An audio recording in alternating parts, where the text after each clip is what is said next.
براتين نجد ولا كنوان تيفي ليش وان بدن دبتني أمشي تدير أمشير أما اللي وانا سنجرو كيسا أمشير المديراتي وان بربادة سوتاي كوري صوبات دي إدو أتيا ديفي هميلي تانتي يوم اللي تاناني ربي سندا برسو قول ربي مبراك أبدو يوم يو هند أبدو وان سنجر هندو مايو وان سراوك أبو هندا وجنن سرسنا أمشير سنجر وان من سرون تكو يونجرو يا كو غلطومي كيا أبولي سغاري أبولي سجابا كرار دباك أباتشو سيو حت نمبره أبولي سكين هنداتي أتي هاتفاتي كيمو وانو فين كينيا أبولي تكين هندا غلطومي والله أبولي سي وندم مكتا جت جر أبولي سيغاتشنا نتغر سيفتي جرتا thank you debi kotu garala fo maljete kati afaita sikabe السلام عليكم ورحمة الله وبركاته. alaikum assalam أنا ولدي قوسنا دي سمع قبسي دبلو فهم بالي مومن كجر حاسات جالن ليتش مركان لما فلوان تلفون دي كجر فولو كذا هدم والتجي جيس لما نتاتي فلوان ولا أنا كذا عندي كسانو يو اتفقنا fama gobsi dubat أمشير أن كويس ما بودا دبتشو في اللي واني أن دبت نجر واسا بريدا دبتني فتني جرتني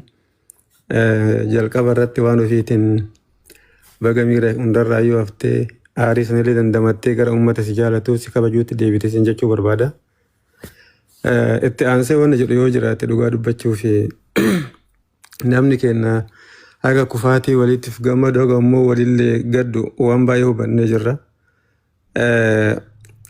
obboleyan dubartidha yeroo baay'ee caba dubartii caba obboleettidhaan hawu isaan maaliif akka ta'an hin beeku namni kamuu addunyaa kanarra jiraate kan dogongorre hin jiru dogongoraadha osoo isiin dogongora wayituu qabaattee lakkitu obboleettiin ta'e isii miti jedhee wal sattaree wal dhoksuu qabu ka waliif bo'uu qabu silaa dubartii ture namni immoo san daran rakkoo walii arguuf gammada dubartiidha yeroo ammaa kana maaliif akka ta'e hin beeku bifa keessan keessaa baatee obbolummaan sitti haa dhagahamtu haati faatee maal akka taate rakkoo isii maaltu rakka ga'e warri itti dhiyeennan keessa isii beeku waan dubbatu walaalee calise kabira ammoo ajandaa bocee as bahee dubbeetumee waan akkasii ittiin fooloo guddifachuudha sadarkaa kana ga'uun silaa hin eegamu ture kaleessa xiqqaattus galata guddaa Oromoo biraa qabdi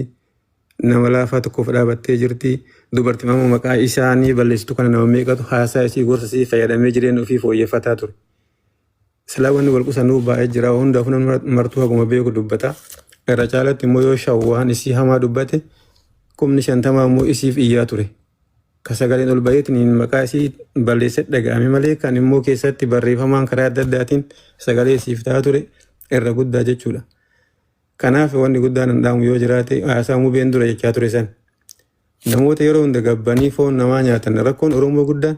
nama yakka irratti dalage gara bal'ina ofii agarsiisuuf jecha dhiifama jedha gabbahee borumtama dhiifama jedha nama ajjeesuu hundaaf dhiifamni jara amma kallattiidhaan maqaa keettaa godhaniitiin sirratti dubbatan kanaaf ati gootu tasuma hin jiru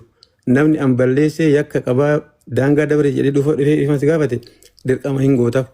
Kanarra walumatti qabdee waan hundaa naan jedhe akkas naan jedhe dhiifama kanatu Oromoo fixe jechuudha. Rabbillee gatii isaanii hin kafala. Addunyaa kanarratti illee mootu salphina isaanii hin ba'a. Nama ati garaan dhiifte finala jechuu kanaaf jecha dhiifama jechuun akka hin jirre karaa kanarratti jechuu barbaada. Asirraa wanti dubbadhu yoo jiraate kabiraa ijoolleen dubartiidha. Hanga feetan rakkaadha obboleewwan. Namni kamuu hin dogongora hin rakkata jechuudha. Waan isan kun namni hin jiru. Namni bartuu waan baay'ee baatee obseet hin jiraata. Hamma danda'ame rakkoo keessa miidiyaa osoo qooduu baattanii kana isiniif dhaama galatooma haasofni bareedina kumaatama dura haasame waan ta'eef ooma keessa akkiyya jiru dubbadhe. Dhafaate waa takka dubbadheetiin baa tokkoffaa obboleessa kana kee qabaachuutti Oromoon waan namni dubbaturraa malee waan baratu obboleessa kana osoo obboleessa dayyuusa gadii taate yeroo obboleettiin ofii gadda keessa yookaan rakkoo keessa seene maqaa marree nagoote akkana ta'e sii jennee akkana taane jee gadda keetirra gadda siidaa arrammoo qooma dhaawatee obboleessa gartee abshir waan ati qabdu hunda si waliin qooddadhaa gaddi kee gadda kiyya jee hawaasa irrattillee of keessattillee kophattillee si waliin dhaabbatu qabdaa san gubbaan hawaasa si cinaa dhaabbatu ka gartee obboleettiin teenya haati faatee kaleessa hawaasa ofii bira dhaabbataa turtee akka nama kamiitu dubartii kophaa jiraatti akkamitti kana gootan jee hawaasa si caalaa laalatu dhukkubni kee isaan dhukkubsuu qabdaa alhamdulillah obboleessa kanaatii fi hawaasa kanaa qabaachuu keetiif inni lammataa ammoo summa wallaahi warri gartee AB namaatiif qaanii namaatiif ija qarattanii ilkee qarattanii yaatan yoo rabbi jee rabbiin oolcheen bulchuu hunda keessanuu isiniif deebisaa tanammoo laalinaa hanga kanaan bira kaadhaa nagaan naa jiraadhaa galatooma barbaaddaa. Haadha faate baga si arge dhugaa ani Haadha fadhooti yaa. baga nu deebite dhugamaanuu baay'ee si argu kiyya baay'ee gammadaa.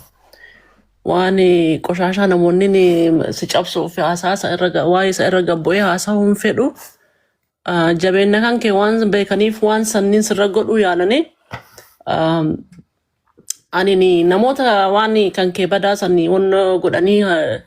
walirra dabarsaa haasaan irra sitti aarimaaniif jabeenya kan kee jabeenya akka sibiilaa ati qabdu san waan taate waan beekeef maaliif asirra dhuftee bootte ka jedhu santu diqqoon aarse. Sokee namni yeroo garii emotionaalii ta'ee waan adda addaa nin godhaa. Ani waan baay'ee haasa'u baguma si argee baga waan dhugamaanuu ani baay'ee sillee bilbilaa ture hin kaafne si argu keeti baay'ee gammade dhugamaanuu. Kun akka isaan photoshoppii godhanii waan hin taane asirra oofan namni hin beeka waan ta'eef sun waa irra haasa'u miti iyyuu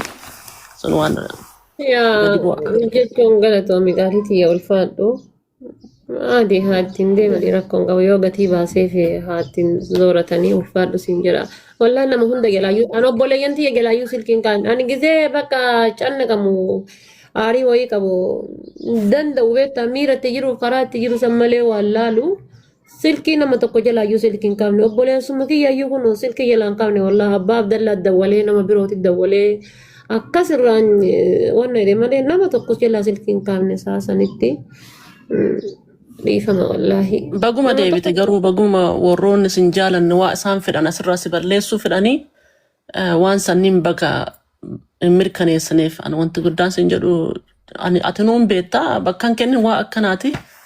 garuu waan kan keellee baaftee asirratti akkasin godhe lamuu deebite laayik asirra bo'uun sirra hin turre jechuudha. Wanti guddaan santu karaa banee fi warra si barbaadaa turan eessaan kufna jedhaa turan wanti sun waan karaa baneefiif waan sanni irraa baradhu lammata yoo aartillaatin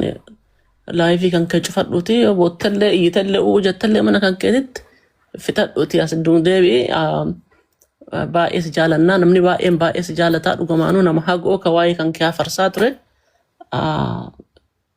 fakkeenya dubartootaati dhugumaan sin jedhaan baay'ee si jaaladhaa baay'ee si dinqisiifadhaa. Oduu akkasin namoota gorsitu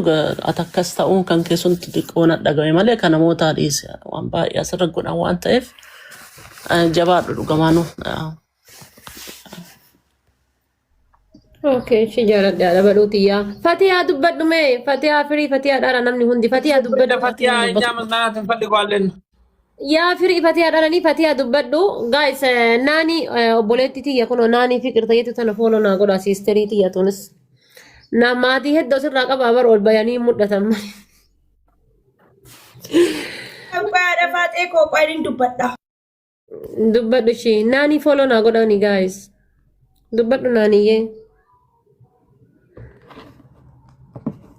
Naani jedha Fatiyaa dubbadhu.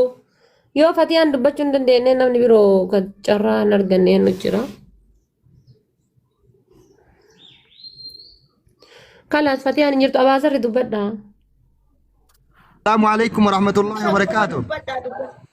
Okay Fatiyaa ishee. Waalaikum salaam warahmatullahi wabarakatuh. Mashallah baga isin argine video maani waa lequban qabu video ciccitee adeemu argaa ture. Waan fedhellee ta'e dubartiin kabajaa fi sharafa qabdi. Dhugaalee natti fakkaanne ani immoo viidiyoo namoonni hedduun asii achi harkisan arge. Waan taatan immoo keessaan immoo isin barreessee ture waan taatan quban qabnu. Namni gaafuma bal'innaatiif gaafa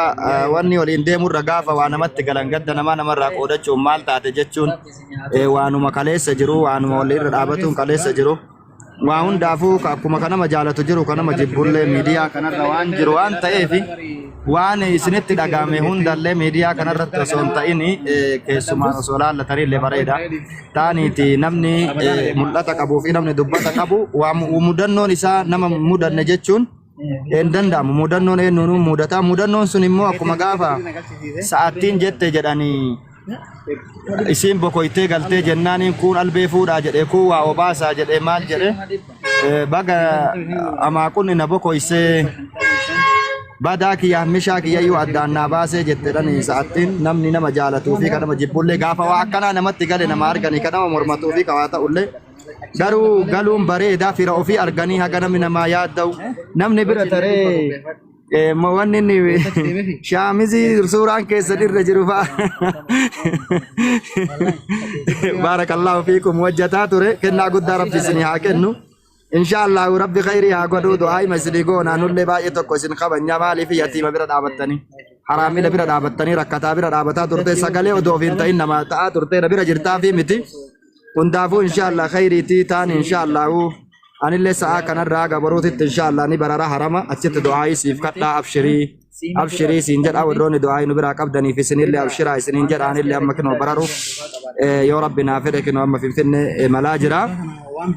isin hundayyuu warra du'aa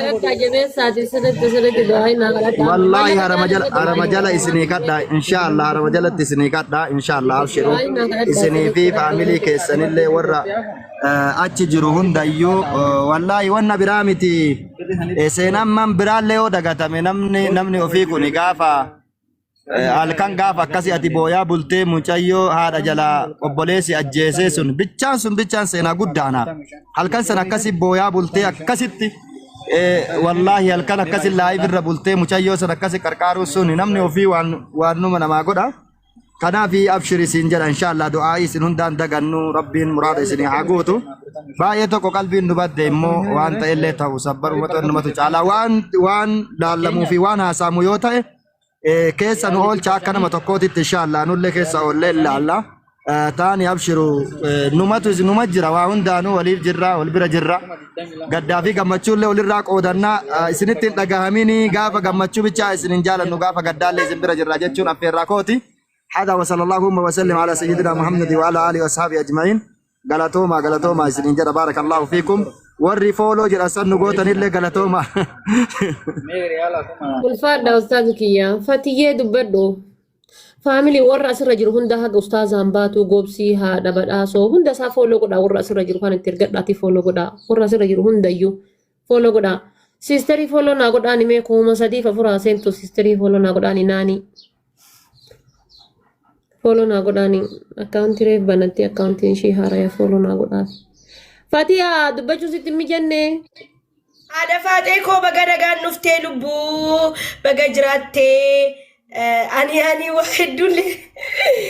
yoo miira keessa galallee waa haasa'uu hin danda'u ati jechuudha wallahi ani sigalee hangan si beekutti atuma anaanin booyin jettu isuma miira keessa galte namni waan jabaatu miira keessa sagalcha ati jabduudha sigalee fakkeenya nama hedduudha taatu nama gorsaa ooltu sigalee hin booyina akkana ta'a waa hedduu dubbatta sigalee garuu immoo har'a gaafa kaatee akkas taatu ani akka nama tokkotti natti dhagaame maaliifi nama rakkoo argeetu rakkoo namaa beeka sigalee ati immoo nama bu'aa bahii hedduu biyya manni jedhanu sana gizee jirtus dabarsitee waa meeqa keessa tartee kan dhufteedha haadha Faatee koosii galee ati kana caalaa iyyuu dandamachuu hin dandeessaa gaafa sana miira keessa galte jedhee tayyaada lubbuu namni hin beektu malee namni waa meeqa sirraa barate jira sigalee ati gorsituudha ati waa hunda bakka yeroo namni boollee booyina nama jedhu kanaafuu haadha Faatee ko jabaadhu ati jabduudha duraan jabduudha jabaadhuun siin barbaachisu ati maaliifi jabduudha ani nama nuwan bar wallahi feekii imimmaan feekii faansean maaliifi dogongorteellee nama asirratti hin boonyeedhaati dogongoraan nama miidiyaarra hin boonye yoo jiraate dubartii fi masoota keessa sin arge maaliifi hinuman seentu atuma namni waa meeqa tartee taaboo kunis salphaadha haadha faadhee koo arboonis addasi si wajjin hin jira waanuma fedhen ta'uunis sirkarratti harkan kennadhu lubbuu jiraadhu umrii dheeradhu waa takka yaadini fataa jedhi gizeen tikkeetta muradhe immoo alabaanee wajjin bashannanna yenee qoonjoo yenee fiqir ati jaalala mataa keetti jaalala abbaan of hin beeku malee si galee jabaadhu I love you so much an kana caalaa bal dubbachuu hin danda'u galatoomee lubbuutii ulfaadhu siin jedha namoonni baay'een dhuma kanarra seenan ibsi mootummaadha asirraa kenname maal akka ta'e ka jala tareellee jiraachuu danda'a. Maali sababni ka'umsa kanaa ka jedhu ibsa duraati kennite nama amma dhufeef haaraa ta'uu danda'a garuu akkuma amala ka viidiyoo yoona ganda jira. Achirraa dhageeffattanii walumaa gala wanni isin hawwitanii fi namni hawwii hunduu hin jiru rakkoon isii miira keessa galche maal akka ta'e isiin bal'inaan dubbatte. Warri isin jala taree tiktaakii seenaati iskrool godha amma irra geettanii haasaa isin dura dabalachuu barbaadu. Tiktokii keessa deemaa dhageeffadhaa dubbadhee haasa'ee bira taree jira. Akkuma gobsiin jedhe jechuudha. Haadarra deeban malee dubbii irra deebanii irra nuu deebii amma dhufne irra nuu deebii amma dhufne warri jettanii amma kabiraallee dhufee irra nuu deebii jedha.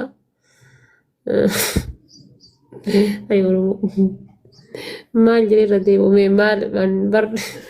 qaambachuu jira bartii yaamu takka. Kaameraamaanonni ni jirra rakkoota kan qabu wanni hundi waraabamee ni jira.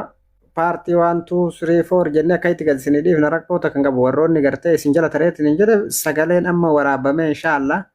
Miidiyaa asii mitiiti tokkokaa mitiiti feesbuuk hundarra wal gaheetiin jira isaa ammaa kanatti jechuudha. Isinii galee laayibii kana jala yoo gayyaatanii deemtan ofiin argaa ooltan. Kanaafuu warri fooloo fi laayikii barbaadatu yoo anjaa isaatu kaameraan akkanatti guyyaa akka har'aa kana dhiisatiiti gaafa ajandaan hin jirre kaameraan haadhafaa ta'e irraa dhabameen beeku. Isinii galee wayitasiin attifattuu fi wayitasiin waan barbaade taatu hunda waraaba jechuudha. Kanaafuu hundi keessanuu wanni irra isin deebi'an hin jiru. Dubbiin akka isin yaaddan sanii miti wanni isin barbaaddan wanni akka isin kaleessa dheengadda burcaa turtan iyyaa irraa turtan suni hin dhabamee hin argamne isinillee sa'aatii isinii qabne sa'a 24 dabarsitanii homaa waan ragaa qabu nutti fiduu diddanii haatillee gabbaate waan dhugaa jiru lafa keette akka wanni kun hin jirrellee kanarrallee qulqulluu taate akka wanni isii mufachiisee yookiin isii aarsee miira keessa isii galchee hanga san isii bochisellee waan biraa akka taate dubbatteetiin jirti. Kanaafuu hundumti keessanuu warroonni isii jaalattanii isiif jecha cinqamaatiin turtanii wanti garaagaraa wanni kun sila dhugumamoo soba jettanii namni hedduun rifataatiin hin turtan baga rabbiin isin gammachiise warri immoo waan san godhuudhaaf gartee ganama galgala caphinsa haadha faaxee tana isin gubee akka waan isin gartee ayirra jiraachuun lubbuun jiraachuun isii kun isinitti hadhaa'ee isin jedhe deebiteetiin jirti gara jira isin ayirraa inuu baddeenu hin duuti haati faatee of ajjeeftii jettanii gammachuun eegaa turtanii amma garuu immoo wanni gootan hin jiru kunoo isinitti deebiteetiin jirti waan ta'eef warroonni gartee haati faatee of ajjeeftee of ajjeesuu deemti jettan suni dhaqaatii bakka isii of ajjeesaa aanjayyuu ijaan arguun barbaadda waan ta'eef kanaafu har'arraa kaatee haati faatee akkuma duraaniitti gorsitee isin tafsiiftee isin kofalchiiftee asitti gartee rakkataa qarqaartee isin bashannansiiftee asirraa buuti wanni gartee sammuu isii jeequu fi waan akkasii ka gartee dogongoraan akka tasaa taatee miira keessa galtee miidiyaa kanarratti aga sanbootti illee kanaafuu hunda isiituyyuu dhiifama jetteetiin hin jirtiiti isilleen dogongoraan osoo itti yaadii wanni sun taa'ame namni kamuu miira keessa hin gala namni miira keessa hin galle hin jiru namni kamuu rakkataa yookiin immoo wanni wayii ta'eetiin irratti gartee miira ofii ibsachuu irra hedduun miira ofii irratti ibsatan jechuudha namoonni hedduu yoo haati irraa du'a yoo abbaan irraa du'anu garuu haati faatee dogongora taatee waan sana gasan asirra baateetiin dubbatteetiin wanni jettee kanaafuyyuu hundi keessanuyyuu ulfaadhaa galatooma warri isii qayitanillee warri isii faarsitanillee warri isii bira dhaabbattanillee wanni takkaa'u hin jiru galaa isiniin jechuu barbaannetti. Yaa kanuma namni dubbachuu barbaadan carraa isiniin kennu yoo jiraate carraa isinii kennuu ni danda'a. As keessa yoo jiraattanii. Haadha faateeti yaa akkuma jedhanii rikoordii barbaanneetuma laalla amma waan ta'e. Anummaa bas haadha faatee ana dhibba amana yoo wanti kun dhugaa ta'ee gabbaa'e ani sooshaal miidiyaa kana haadha faateetiif sababa isin waan kana taatee dhugaa ta'e sooshaal miidiyaa kanneen mara diliitii godhee mana gala jedhe bas dhugaa si amanuu irraa jechuun kaka'e jechuun wanti hin fakkaatu iyyuu hin fakkaatu isin oromoo akkanaa nama gorsaa ooltee akkanaa hin gootu isin kana taa'ee taateetti jennaan. TikTok akkana jaalanneerra oollu kanaaf hunduma bakka diliitii godhetu biraa gala jedhan dhugaa rabbi. maali kunini amantaa sirraa qabnu jabin ati jabduu akka taate waan beekuuf